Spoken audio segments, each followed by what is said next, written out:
Hello my friends, I'm Rich Larson and I'm the IRC Tire Guy. Today we'll be breaking down a heavily requested Hard Enduro essential skill. Today we'll be breaking down proper Hard Enduro hill climb technique.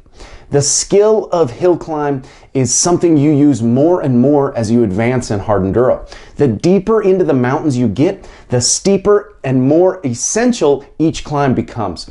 Being proficient in your climb technique can be the difference between you finishing the race or finishing your day early. There's a lot that goes into climb technique, and it's really a culmination of techniques all together. So we'll try and break down each technique and each tip one by one as in-depth as possible. Let's start with body position. A huge part of climb technique is your body position. The best way for me to explain your position on the bike is to first go a little more in-depth on how your machine works. I've mentioned this before, but think of your machine as sort of a beam and fulcrum, basically a teeter-totter. The more centered your weight is, the easier the beam is to balance on the fulcrum. The weight of your machine is compacted into the center. There's a reason your bike is built this way. Even where your foot pegs are located is a testament to where the engineers intend you to weight your machine. This way, the front and rear tires and suspension react independently and efficiently. It's common when seeing guys first learning Hard Enduro climbs to counterbalance their bikes in two different extremes. I see guys stand too tall or stay seated when attempting a gnarly climb. These are common mistakes that sometimes have similar outcomes. When standing too tall, the weight is either too far over the front, causing too much wheel spin and a loss of momentum, or forced to the back where the bike gets too much traction and can actually get away from you. When seated, your weight is now all on the seat and not on the pegs where it was intended to be. Depending where on the seat the weight is, it can then cause too much or too little traction to the rear tire. My focus is to always drive my feet down and through the pegs when tackling any technical section or climb. This is putting the maximum amount of traction to the ground, but also efficiently centering your weight on the bike. Even if my body looks as if I'm sitting, my weight is focused on my pegs, not on my seat. I'm keeping my body as low as I can and as close to the seat as possible. I'm literally hovering over it.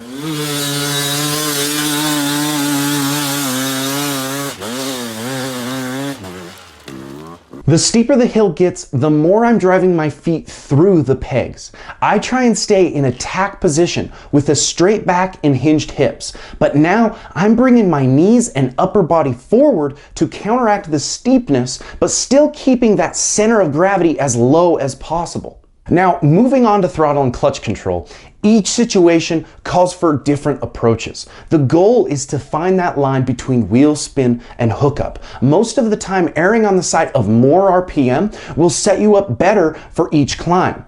It's easier to reduce RPM and momentum than it is to increase RPM and gain momentum when halfway through the hill. Similar to loading the flywheel, I'm focused on heavy throttle before the hill and using my clutch to adjust the amount of traction I put to the ground. Again, I want to store as much rotational energy in the bike's flywheel before the hill to help propel me through the hill.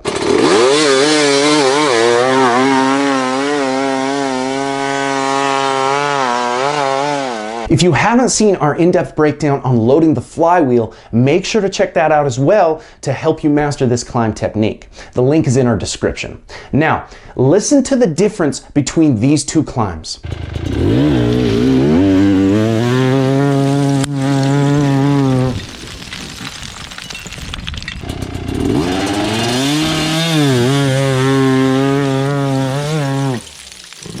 The first, I tried to gain momentum while climbing the hill. The second, I stored rotational energy within my engine's RPM and flywheel to propel me forward with ease. Your ability to store rotational energy on the fly is so important. It's so often in a trail ride, you have little to no run-in or momentum before a climb.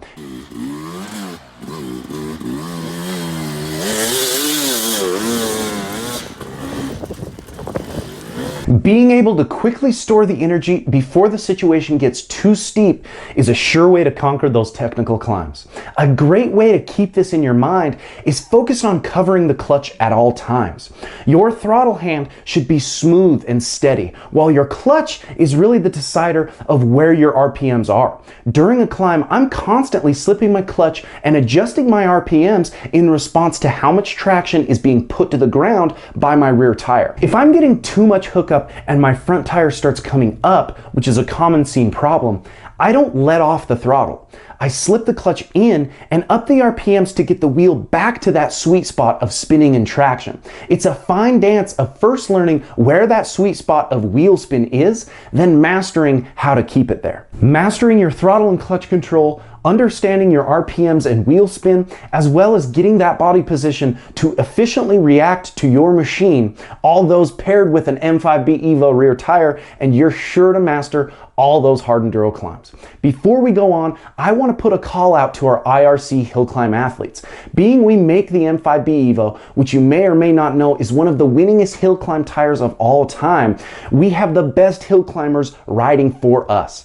I'm sure that their in-depth knowledge of hill climb technique will far surpass mine, and I, as well as the viewer, would love to see a future in-depth breakdown from our top riders. So keep an eye out for an even more in-depth hill climb technique breakdown from our IRC Hillclimb pros in the future. If you're enjoying this channel, make sure to like, comment, and subscribe, as well as follow us on Instagram at IRC Moto and my personal Instagram at RichLarson511. And until next time, keep shredding.